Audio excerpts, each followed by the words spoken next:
We got a new SCX30 on the bench today. The Chevy K10 has joined the SCX30 lineup and it looks great. There's not a ton of changes underneath this fully licensed Chevy hardbody, but there are some. So in this video, we're gonna dive into that. I'll go over the key features quickly. I've done a deep dive into the SCX30 platform. If you want more information on this model, I will link that down below. But in this video, we'll do a quick overview of the key features, go over the differences, and then we're gonna run it and have some fun. All right, let's take a look at the K10 here. It's important to note they've labeled this as a K10, not a C10 like the SCX24 version. I would almost always get comments in my videos and posts when I talk about the C10. It was incorrect because the K10 was the four-wheel drive, C10 was two-wheel drive. Idiot! Now they've appropriately labeled this the K10 as it is a four-wheel drive rock crawler. This comes in two different colors. It comes in a black and it comes in this kind of seafoam green here. I'm looking for a picture of the black. There we go. So there's the black and there's the green. This is very reminiscent of the SCX24 C10. Mine's kind of in pieces here, but you can see the color very, very close to that Lexan body that the C10 was offered in the SCX24 model. Like the other SCX30 models, this comes ready to run inside the box. You get your balance charger here. You do get some Easter eggs with this one, just like other models. I'll go over this in a little more detail with you in a minute. There's a details owner's manual and you get this familiar Spectrum SLT2 radio. The truck comes fully ready to run. You have your little 2S LiPo battery right here on the slider. Also comes with the 4 AA's to run this thing. Some of the additional components here, I talked about the Easter eggs. I love that Axial does this with this model. It's super fun and a quick way to customize it right out of the box. It's really neat. So with this one, in this empty bag here, we get the stacks. So we get dual stacks here that you can put coming out of the bed. Now I've opted to put these on. They just screw in from underneath on the bed side, but you get these two vertical stacks. When I first saw these, I really was hoping that they were dual exit exhausts, either out the rear or out the side, but stacks still look pretty cool. We get some extra sliders. Now this is really cool because the ESC and receiver combo is integrated into the passenger slider on this truck. And if you go to a brushless motor, like if you look at the Fury Tech combo that we've done on Axial's JLU here, it makes this obsolete, but you're stuck with this thing on the slider because it's part of the truck. But now with the K10, we get these optional kind of clean sliders here. So if you do go brushless with it, you can eliminate the excess weight and electronics here, which is super cool. So I really like that Axial is thinking with the aftermarket in mind and what customers will be doing with these trucks and making it upgrade friendly right out of the box. It looks like we also get some additional marker lenses. Looks like we got some red and orange. Probably if you want to change out these markers, if you don't want the chrome accents on these, I'm guessing that's what those are for. Now let's take a look at the truck itself, starting with the exterior. Now again, the fully licensed ABS hardbody on this truck. Great detail out of something so small. We get the Chevy grille here, Chevy emblem, badging, door handles. We get the filler cap there, mirrors, chrome roll cage. We get a little bit of a drop bed here. Not super deep, but it's enough to give it some scale realism on this truck. Working taillights, working headlights, as well as these kind of running lights in the middle here, which is a step up from the JLU and the Bronco. One of the biggest differences on this truck is the wheels and tires on it. So we get these licensed Super Swampers, these TSL Bogger tires, which feel and look amazing. Now they look really big on the truck, but Axial has accomplished this by shrinking the wheel. So if you look at the stock wheel that came off the JLU here, you can see the size difference isn't necessarily massive. They are definitely wider and bigger than the Toyos that came on the JLU, but it's mostly an illusion because the wheels are so much smaller. You got these kind of vintage chrome wheels here with a lot more sidewall that make it look like a big, beefy, meaty tire. It's like they're a 0.6 inch as opposed to a 0.7 inch wheel, so not a big difference, but a little bit smaller wheel on these to accomplish that aesthetic on here. Let's check out the chassis and underneath this body here. Most of the changes are on the exterior that we already touched on, but there is one difference under here that I want to show you guys. That is the motor. So in this very familiar chassis, We've got a 65 turn 30 sized motor compared to the 88 turn of the previous version. So it's a little punchier. I noticed this even before I realized that it was a different motor. It felt noticeably more powerful than other versions of the SCX30. And then when I read the specs even closer and took a look at that and realized that it's a 65 as opposed to an 88, it made sense. So the lower turn counts can give you a little more muscle out of this little motor. Otherwise, we're pretty much exactly the same as the previous versions of the SCX30. We get this plastic chassis. A lot of flex in this, but it's not a big deal because the thing weighs about 100 grams. Not a lot of stress on this chassis. We get a number of shock placements front and rear for customization and tuning. Got that angled skid, worm gear and worm screw transmission. Remember, this utilizes the same gears that are in the axles of the SCX24, so you can overdrive and underdrive this if you would like to. A miniature version of the worm gear and worm screws in these straight axles here. Full ball bearings throughout, which is awesome.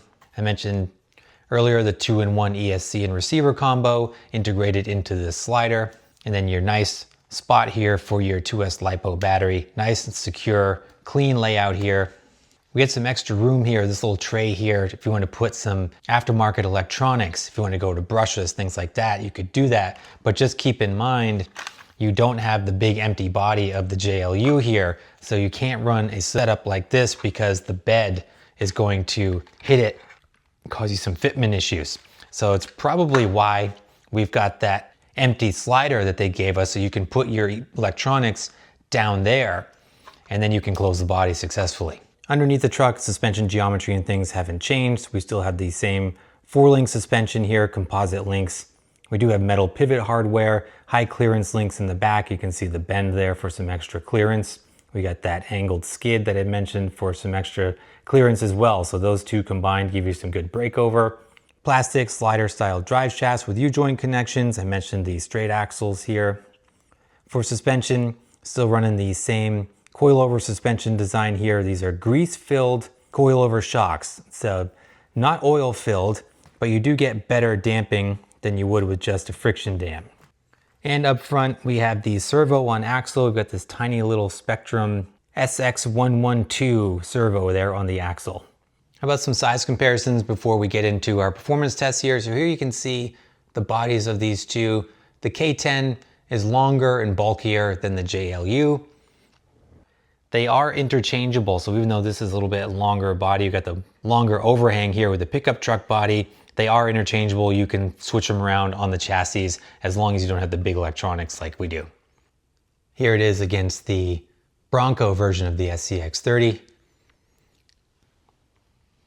Love the look of the K10, man, they did such a good job with this. All these look great together. This whole lineup, super cool. I love to see it growing already. Now let's get into our performance tests here on the setup table. Let's see how the little K10 flexes. Now we were about 6.5 with the other models. Be right at the same thing, 6.5 for this one too. Now the side hill here. So we were about 41 to 45 with the previous versions. I think the JLU was 41, the Bronco was 45. Let's see how the K10 does.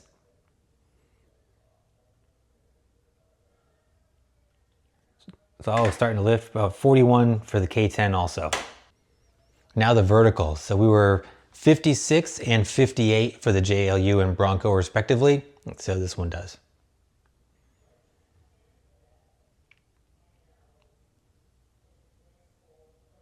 $55. Say 59 on the vertical. Now let's try out the corner scales here. So we were right about 50-50 on average with the previous iterations. The Bronco had slightly better. I think it was 52 front for the Bronco. Let's see where we're at. 54 front, 46 rear. So this is by far the best as far as weight distribution goes out of the box, to be expected with the pickup truck style. Now let's see how it crawls. All right, real quick, Axel's gonna help me do a speed test here. We're gonna see if that 65 turn in the K10 is indeed faster than the 88 turn. You ready, buddy? Yep. 3, 2, 1, go. Oh, look at that. Really fast. Yeah, noticeably faster. I wasn't just imagining things. All right, while I impatiently wait for the new indoor crawling course to come, we're gonna make do with the crawler terrain printed setup here, which is actually working great for these little trucks. Awesome tabletop setup here.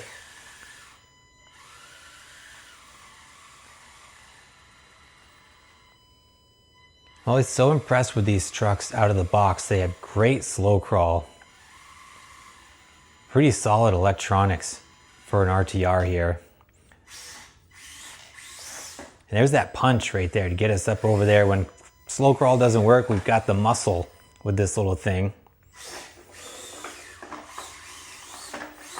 All able to recover.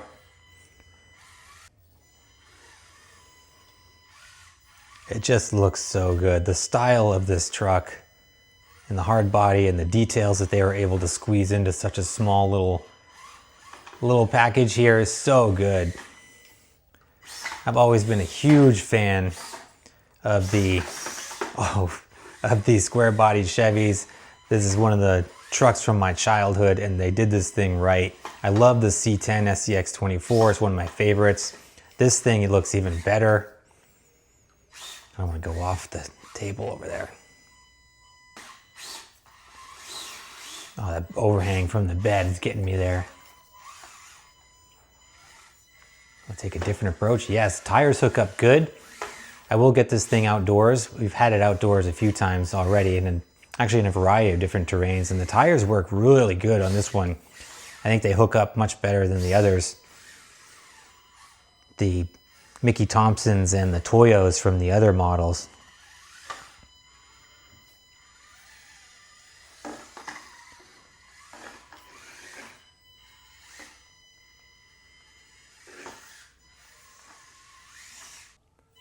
Suspension action feels really good. You know, they got that kind of grease damping in those little shocks. The action feels smooth. There's no bounce like a friction damp shock, which adds to the scale look and appearance of these little things. So just overall, a really fun platform.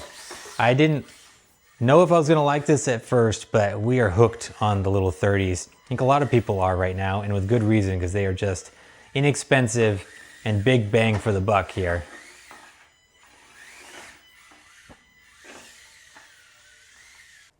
These trucks are wicked tough too. We got a bunch of the grandkids these for Christmas, and they took such a beating over the holiday break. These things are, like, I don't think we had one failure mechanically with the trucks. All they did was run through batteries left and right, but nothing broke on them. They are super tough. So this is a great option for kids or beginners. Sunny but snowy day here in Cape Cod. We've gotten more snow this year than we have in the last 5 years combined, and it's only the first week of January. So I got the leaf blower and my brush out to try to get some rocks uncovered for you guys to give you some rock crawling footage. So I'm gonna make do with what we got. The advantage out here is that the K10 is going to look phenomenal against the white snow. This fresh powdery white snow in this old school Chevy body. So good. The chrome accents and that green paint, I just love how this truck looks. And the performance already, I've been driving this a little bit. This is definitely better performing than the other two SCX30s, I feel, due to the weight distribution and also the tires. Those Swamper tires seem to hook up really well, even in these cold, wet, and slippery conditions. Look at it grab.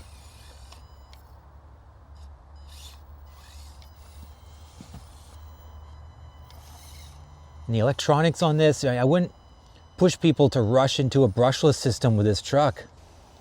It's got surprisingly good slow crawl out of the box, and this is just doing fantastic.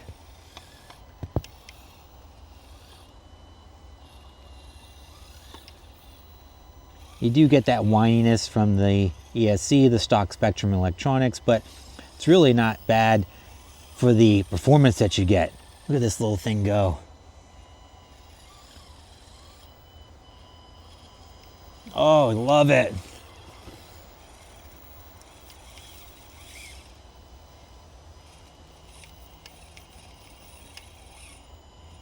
I'm gonna wiggle my way out.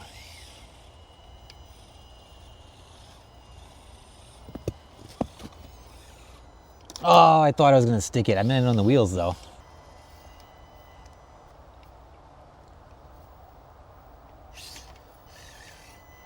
Go around that hole, there we go. Oh, no.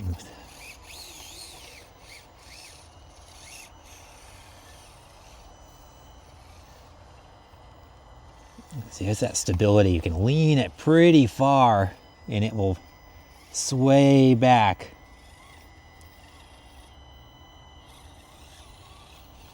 So good.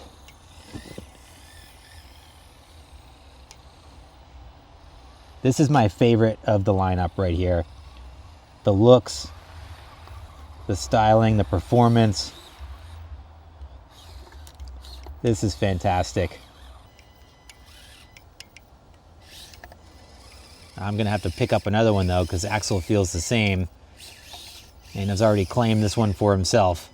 He says it looks too good to even modify or do anything with. He wants to just keep it on the shelf and keep it nice. So we're gonna have to get another one to drive.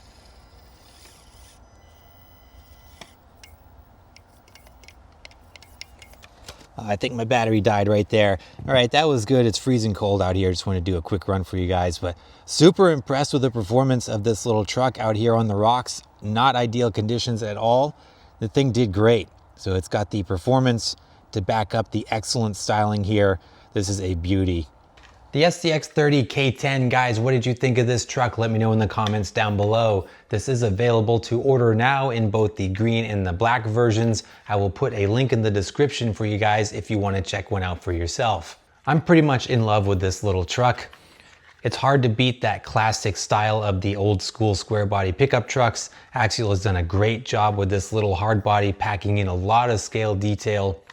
Based on my driving experience with this truck, I think this is the best performing SCX30 of the lineup. So when you combine those two, you get the good performance, you get the stellar old school looks. This thing is a winner. So certainly a great addition to the SCX30 lineup, a platform that is growing quickly. The aftermarket is exploding for these things.